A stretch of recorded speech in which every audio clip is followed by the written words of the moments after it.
Hello friends, नमस्कार. मी doctor Aparna. Healthy life या YouTube चॅनलवर आपणा सर्वांचं खूप खूप स्वागत. आजच्या भागामध्ये आपण बघणार आहोत बेड वेटिंग म्हणजेच नॉक्टर्नल इन्युरेसिस, त्यालाच आयुर्वेदामध्ये शय्यामूत्रता असं म्हणतात.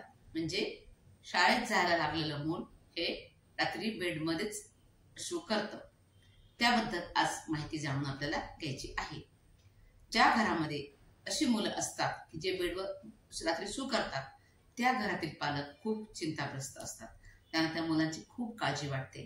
तर खूप काळजी न करता ते का असे सू करतात, त्याची कारणं काय आहेत, त्यावर उपाय काय आहेत, हे आपण आज समजून घेऊया. लहान मुलं 6 महिन्यापर्यंत बेडवरच शू करतात, कपड्यातच शू करतात. ही अनैच्छिक क्रिया आहे. पण जसं जसं मूल मोठं व्हायला लागतं, त्याला हे समजायला लागतं, ते आपल्याला सांकेतिक भाषेमध्ये सांगतं, काही संकेत देतं आपल्याला, तेव्हा आपल्याला कळतं की याला शू आलेले आहे. आपण त्याला वॉशरूम मध्ये नेतो आणि तिथे जाऊन ते शू करतं. जसं पॉटी शिक्षण देतो तसं आपण त्याला हे पण शिक्षण देतो आणि त्याप्रमाणे ते करतं. पण काही मुलं दिवसात व्यवस्थित जातात वॉशरूम मध्ये, पण रात्री त्यांना कळत नाही की शू आलेले आहे, आपण उठावं, वॉशरूमला जावं, तर ते बेडवर शू करतात आणि मग कपडे ओले झाल्यानंतर त्यांना ते कळतं आणि मग ती मुलं उठतात. तर असं बेड ओलं होतं ते का होतं? 5 वर्षानंतर जर तुमच्या घरातलं मूल असं बेड ओलं करत असेल तर तुम्ही याची कारणं समजून घेतली पाहिजे. आणि 15 वर्षापर्यंत हळूहळू हे प्रमाण कमी होतं आणि 15 वर्षाच्या पुढे 1% मुलं असं बेड ओलं करतात. आणि या बेड वेटिंग मध्ये मुलींपेक्षा मुलांचं प्रमाण जास्त आहे. 1:3 असं प्रमाण आहे. आता याची कारणं काय बघा. मूत्राशय जे असतं, म्हणजे त्याला ब्लॅडर म्हणतात, त्यामध्ये युरिन साठवली जाते, त्याची कॅपॅसिटी कमी असणं हे एक कारण असू शकतं. त्यानंतर या मूत्राशयाला धरून ठेवणारे जे स्नायू असतात, मसल्स असतात, ते कमकुवत असणं हे एक कारण असू शकतं. त्यासोबत काही न्यूरोलॉजिकल प्रॉब्लेम्स आहेत का ते बघावं लागतं. डायबिटीस आहे का हे बघावं लागतं. युरिन इन्फेक्शन आहे का ते बघावं लागतं.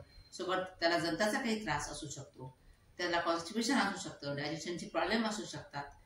या कारणामुळे त्याला हा त्रास होऊ शकतो. म्हणजे शारीरिक आणि मानसिक असे 2 प्रकार या बहुमूत्रतेचे आपल्याला सांगता येतील. आणि दुसरं जे आहे, हे आधीची कारणं बघितली ते आहेत शारीरिक कारणं. आता मानसिक कारणाचा विचार करताना त्या मुलाला भीती वाटत असेल, त्याला ताण असेल, कशाला तो घाबरला असेल, त्याला स्वप्न पडत असतील, स्वप्नामध्ये तो घाबरला असेल, अशा वेळी ते बालक बेडवर शू करत असतं. या मानसिक कारणामध्ये घरामध्ये आई वडिलांमध्ये सतत भांडणं होत असतील, त्याचा परिणाम त्या मुलांवर होतो आणि अशी मुलं बेडवर शू करतात. शिवाय आई वडिलांचा घटस्फोट झालेला असेल, त्याचाही परिणाम मुलांच्या मानसिकतेवर होताना दिसतो. शिवाय घरामध्ये कोणी त्याला मारलं असेल किंवा शिक्षकांनी शाळेत मारलं असेल, शाळेमध्ये कोणी सिनियर मुलांनी त्याला मारलं असेल, किंवा घरात बहीण भावंडांची काही जोरात भांडणं झाली असतील, किंवा त्याला वाईट स्पर्श कोणी केला असेल, या सगळ्या गोष्टीमुळे त्याच्यावर एक मानसिक दडपण येतं. त्यामुळे तो शू करायला लागतो. एक लक्षात घ्यायचं, असं जरी बाळ हे मूल बेडवर शू करत असेल तरी त्याला आई वडिलांनी रागवायचं नाही. हे बाळ शू करतं, मग आई वडिलांचीच भांडणं सुरू होतात. तसं न करता आई वडिलांनी समजून घ्यायचं आहे.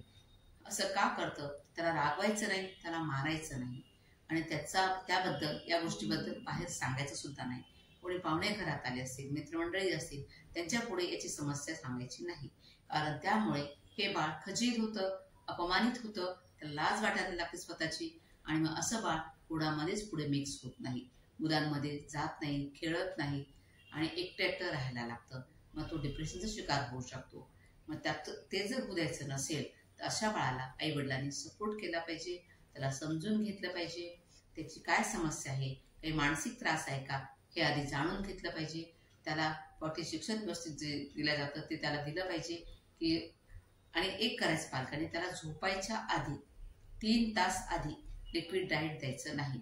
चहा, दूध, कॉफी काय घेत असेल ते त्याला द्यायचं नाही. शिवाय तो झोपायला जेव्हा जातो तेव्हा त्याला वॉशरूमला नेऊनच आणायचं, ती सवय लावायची. आणि झोपल्यानंतर 2 तासांनी त्याला परत उठवायचं, परत त्याला वॉशरूमला पाठवायचं. असं जर केलं तर हे बेड वेटिंगचं प्रमाण निश्चित कमी होतं. आणि एवढं करूनही ते बाळ जर वेट ओलं करत असेल तर डॉक्टरांकडे जायला पाहिजे. डॉक्टर बघतील त्याला काही नॉर्मल आहे का, किंवा काही तपासण्या कराव्या लागतात का.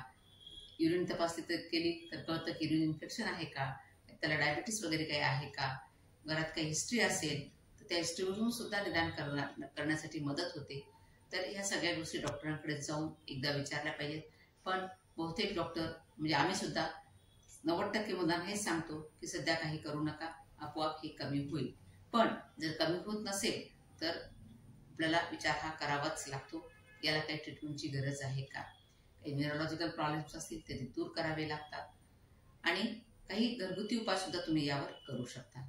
त्यामुळे हळद आणि आवळा चूर्ण हे मधासोबत देऊ शकता. त्यासोबतच तुम्हाला त्याला मानसिक स्वास्थ्य सुधारण्यासाठी भ्रामरी प्राणायाम आणि अनुलोम विलोम प्राणायाम त्याच्याकडनं करून घेऊ शकता. या गोष्टी केल्या तर त्याचं मानसिक स्वास्थ्य सुधारेल आणि हळूहळू तो या त्रासातनं बाहेर येऊ शकतो. तर त्याला एकच करायचं, या बहुमूत्रता आजारामध्ये डॉक्टरांना दाखवायचं. जर काहीच गंभीर समस्या नसेल तर आईवडिलांनी त्यांना न राखवता समजून सांगायचं आणि त्याच्यामध्ये आत्मविश्वास निर्माण करायचा. तर या गोष्टीमुळे त्याचा हा त्रास निश्चित कमी होईल. धन्यवाद. माझा हा व्हिडिओ आपल्याला आवडला असेल जरूर लाईक करा, शेअर करा, कमेंट करा आणि माझं चॅनल सबस्क्राईब करायला विसरू नका. धन्यवाद.